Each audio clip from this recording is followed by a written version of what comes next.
Hi, everyone. Thanks for listening. My name is Dr. Richard Styron, and I'm a geologist with the GEM Foundation. Today I'll be talking about scenario earthquakes used in hazard and risk analysis in Bangladesh. First, we can discuss the fault systems in and around Bangladesh. As we all know, major earthquakes typically occur on pre-existing fault lines. These fault lines are stressed by plate tectonic motions, and those stresses are released during earthquakes. The frequency of the earthquakes is broadly proportional to the rate of the stresses and strain accumulation on the fault.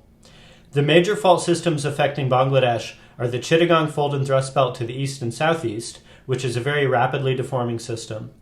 To the north, there are slow-moving faults such as the Dauki Fault that are in and around the Shillong Plateau.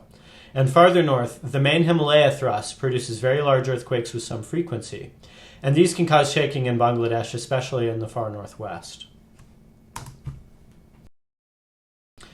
The westernmost extension of the Chittagong Fold and Thrust Belt mentioned earlier is called the Western Deformation Front, but it is not always placed in the same location by different scientists. The Madhupur Fault, shown here in purple, is not very clear compared to some of the other faults we have discussed, but it does produce a moderate increase in topography due to uplift and folding of the hanging wall. This is the most likely location for the Western Deformation Front because of the unambiguous topographic uplift. Historical seismicity is also associated with this fault.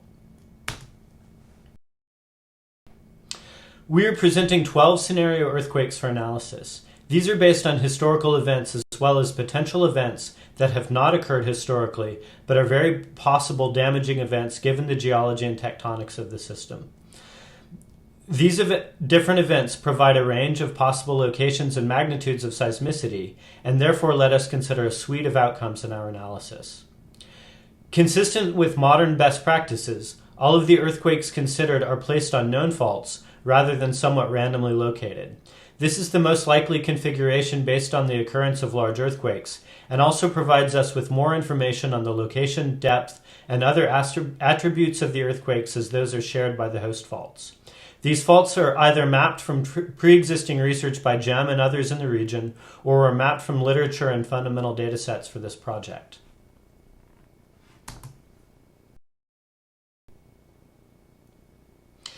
For the historical ruptures, we have chosen 7 events from 1664 to 1918 out of many that have occurred in this time. The locations and magnitudes of these earthquakes may be poorly constrained as modern seismology and geology were not around to provide more information.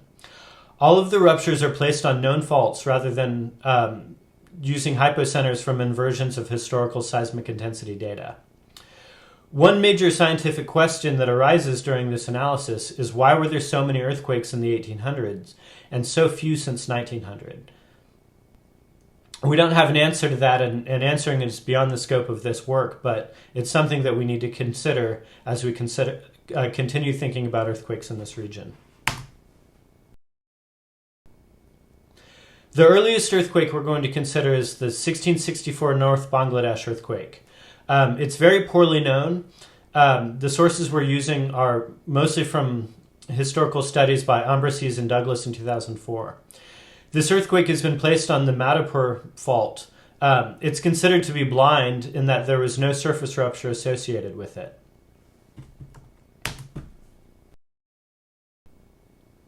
The next earthquake is much better known. It's the 1762 Arakan earthquake. It occurred on the Chittagong Fold and Thrust Belt and the Sunda subduction zone farther south.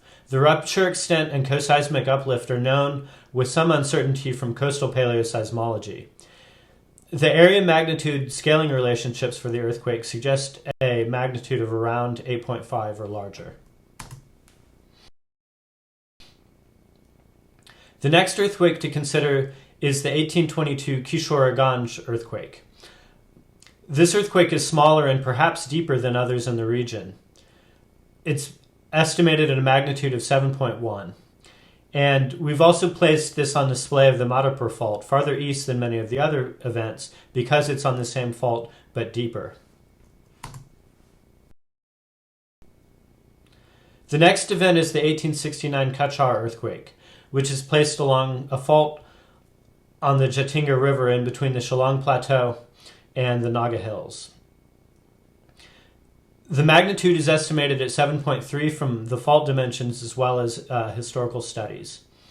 This earthquake is known to have caused significant liquefaction and landsliding in Silchar city as well as damage in other cities throughout the region.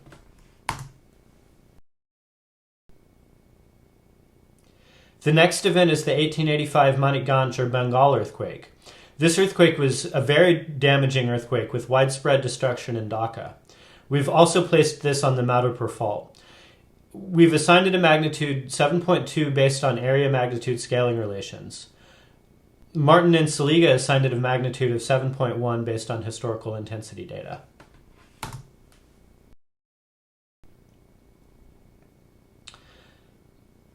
Then we have the 1897 Shillong Plateau earthquake. This was a regionally devastating event, as is no surprise given its high magnitude.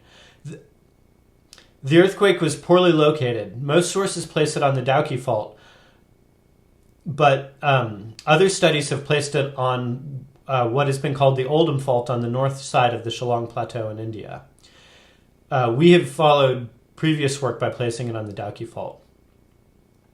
The magnitude was estimated at 8.7 by Charles Richter and 8.4 by more modern research in 2010. We have continued with the 8.7 earthquake or magnitude.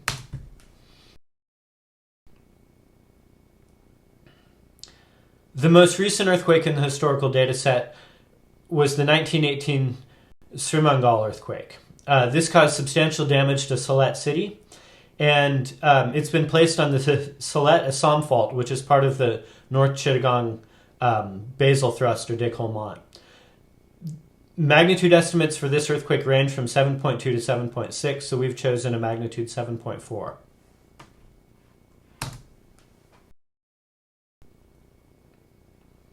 We've also selected 5 potential ruptures, mostly in the eastern part of the country where earthquakes are more frequent and the fault lines are moving faster. These are all placed on well-known fast-slipping faults.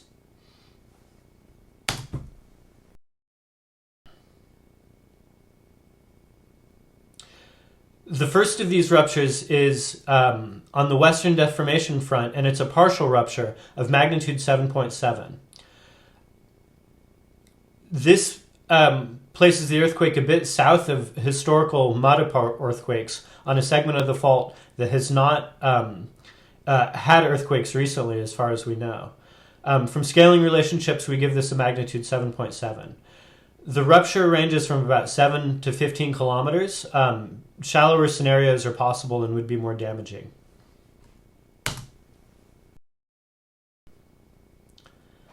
The next earthquake is essentially the worst case earthquake. That is the entirety of the Western Deformation Front rupturing at once. This would give it a magnitude of 8.7 from area magnitude scaling relationships and a depth of 5 to 20 kilometers. This would be a very damaging earthquake affecting a huge amount of the country. And finally, we have a smaller, more moderate earthquake on the Chittagong thrust. So the location for this is selected somewhat arbitrarily and overlaps to some degree with historical events. Then we have a full rupture of the Chittagong Sylhet Assam fault north of the 1762 Arakan rupture. So this would be the same fault, but the part of it that did not release all its accumulated shear stress and strain in the 1762 event. The magnitude is estimated at 8.2 based on area scaling relationships.